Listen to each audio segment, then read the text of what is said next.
O egoísmo. Dentre os vícios, qual que se pode considerar radical? Temo-lo dito muitas vezes. O egoísmo. Daí deriva todo o mal. Estudai todos os vícios e vereis que no fundo de todos há egoísmo. Por mais que lhes deis combate, não chegareis a extirpá-los, enquanto não atacardes o mal pela raiz, enquanto não lhe houverdes destruído a causa. Tendam, pois, todos os esforços para esse efeito, porquanto aí é que está a verdadeira chaga da sociedade.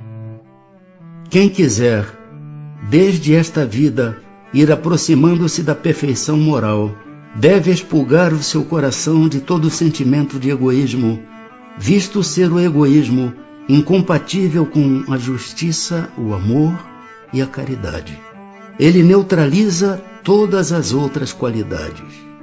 Fundando-se o egoísmo no sentimento do interesse pessoal, bem difícil parece eliminá-lo inteiramente do coração humano. Chegar-se-á a consegui-lo? À medida que os homens se instruem acerca das coisas espirituais, menor valor dão às coisas materiais. Depois, necessário é que se reformem as instituições humanas que o entretêm e excitam. Isso depende da educação. Por ser inerente à espécie humana, o egoísmo não constituirá sempre um obstáculo ao reinado do bem absoluto na Terra? É exato que no egoísmo tendes o vosso maior mal, porém ele se prende à condição inferior dos espíritos encarnados na Terra e não à humanidade mesma. Ora, depurando-se por encarnações sucessivas, os espíritos se despojam do egoísmo como de suas outras impurezas. Não existirá na Terra nenhum homem isento de egoísmo e praticante da caridade?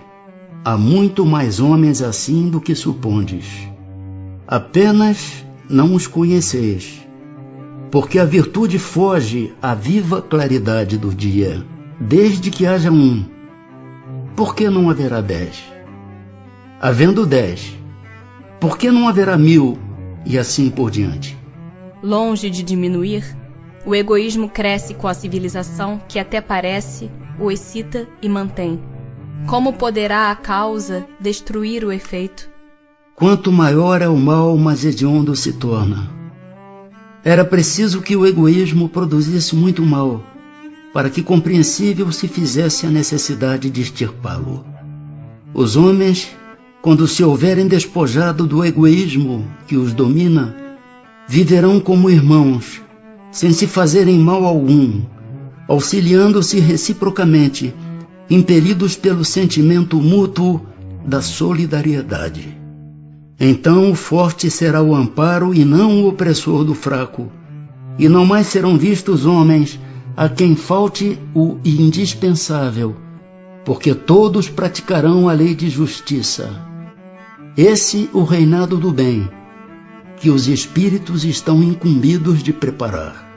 Qual o meio de destruir seu egoísmo? De todas as imperfeições humanas, o egoísmo é a mais difícil de desenraizar-se, porque deriva da influência da matéria, influência de que o homem, ainda muito próximo de sua origem, não pôde libertar-se, e para cujo entretenimento tudo concorre. Suas leis, sua organização social, sua educação. O egoísmo se enfraquecerá à proporção que a vida moral for predominando sobre a vida material, e sobretudo com a compreensão que o Espiritismo vos faculta do vosso estado futuro, real e não desfigurado por ficções alegóricas. Quando bem compreendido, se houver identificado com os costumes e as crenças, o Espiritismo transformará os hábitos, os usos, as relações sociais. O egoísmo assenta na importância da personalidade. Ora, O Espiritismo bem compreendido, repito, mostra as coisas de tão alto que o sentimento da personalidade desaparece, de certo modo, diante da imensidade. Destruindo essa importância, ou pelo menos, reduzindo-a às suas legítimas proporções, ele necessariamente combate o egoísmo. O choque que o homem experimenta do egoísmo dos outros é o que muitas vezes o faz egoísta, por sentir a necessidade de colocar-se na defensiva. Notando que os outros pensam em si próprios e não nele, ei-lo levado a ocupar-se consigo mais do que com os outros. Sirva de base às instituições sociais, as relações legais de povo a povo e de homem a homem o princípio da caridade e da fraternidade, e cada um pensará menos na sua pessoa, assim veja que outros nela pensaram. Todos experimentarão a influência moralizadora do exemplo e do contato.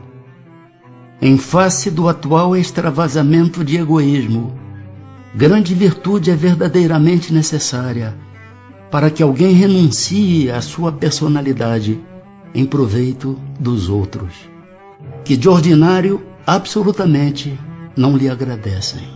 Principalmente para os que possuem essa virtude é que o reino dos céus se acha aberto. A esses, sobretudo, é que está reservada a felicidade dos eleitos, pois em verdade vos digo que no dia da justiça será posto de lado e sofrerá pelo abandono em que se há de ver todo aquele que em si somente houver pensado. Fénelon.